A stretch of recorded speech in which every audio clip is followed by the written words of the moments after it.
both ISIS and the Taliban are Islamic extremist organizations with similar interests.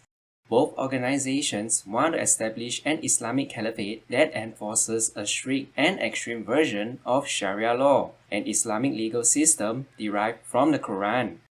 While Sharia law safeguards Islamic traditions and values, extremist groups like ISIS and the Taliban have their own interpretations and are willing to use extreme violence to enforce it. While both ISIS and the Taliban believe in Islam, they have different interpretations. As a result, both Islamist groups have been at war since 2015. For starters, there are different branches of Islam, and even within that particular branch, there are multiple schools of thought. Therefore, these extremist groups do not represent all Muslims around the world. You see, during the late 1990s, the Taliban had pursued a policy of suppressing Salafism, which is a religious movement within Sunni Islam. The term Salafism or Salafiyya is taken from the Arabic phrase as-salaf as-salih, the pious predecessors, a term denoting the generation of Muslims who lived at the time of the Prophet Muhammad, as well as the following 2 generations after. These are considered important as carriers of the most pure form of Islam because they lived close to the time of the Prophet himself, or sometimes contemporarily with him. And overall, you saw a society dominated by this Sunni fundamentalist militia that went out of its way to brutalize and punish those who did not follow its edicts. The Taliban very infamously carried out public executions in the major stadium in Kabul. Kandahar के अंदर बहुत सारे Salafi उलमा को उन्होंने जेलों में डाला है, मारा है। और एक कंधार के मोहम्मद कंधारी एक आलिम थे जो बनौरी टाउन से फारिग होने के बाद अल्हम्दुलिल्लाह उन्होंने मेरी कुछ सीडी सुनी और अहले तौहीद में अहलुल हदीस में शामिल हुए। वो वहाँ से भाग के आए और पेशावर से मुझे फ़ोन किया कि मेरे बहुत साथी ऐसे हैं जो गिरफ्तार हो चुके हैं और मैं वहाँ से भाग के अपनी जान बचा के आया हूँ। तो वो अपने फ़िरक़े और अपने मज़हब के लिए हैं, ना कि कुरान और हदीस की आमद। However, in 2001, the US and its allies invaded Afghanistan following the events of 9/11 and the Taliban's refusal to extradite Osama bin Laden to the US.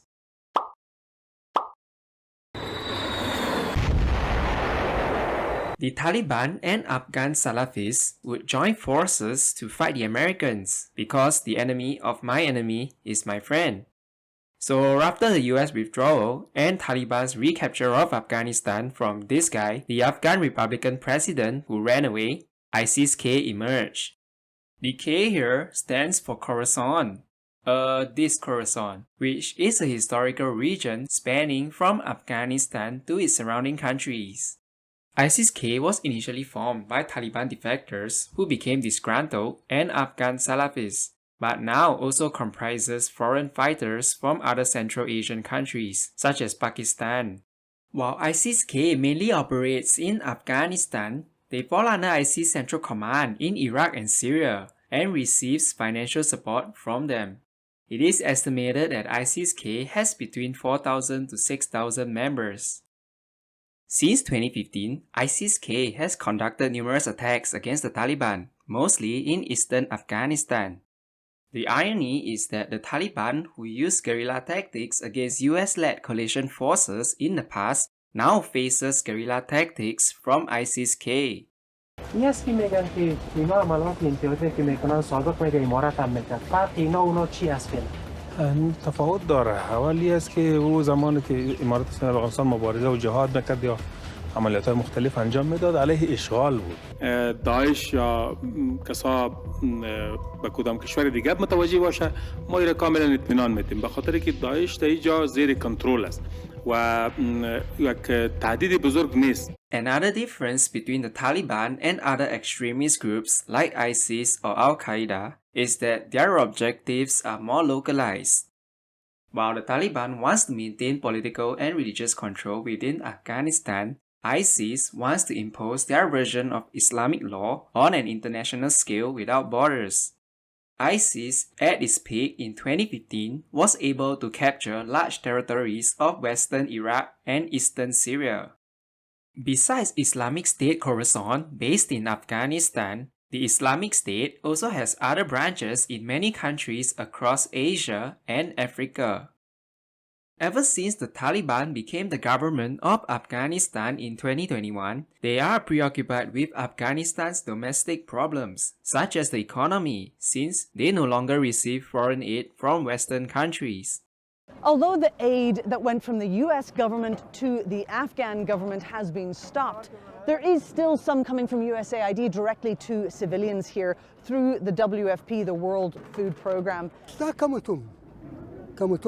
There is hunger back home. We have food, but very little. We just put something small in our stomachs. There is no work and no money. Natural resources are also an issue for Afghanistan, as the Taliban and Iran have border clashes over water rights. Meanwhile, tensions have escalated between Iran and Afghanistan after a shooting incident broke out at the border of the two countries. The conflict between both countries rose due to the Helmand River dispute. So the Taliban does not really have the time to worry about establishing a global Islamic caliphate, putting them at odds with ISIS-K. And it is unlikely that they will become friends anytime soon.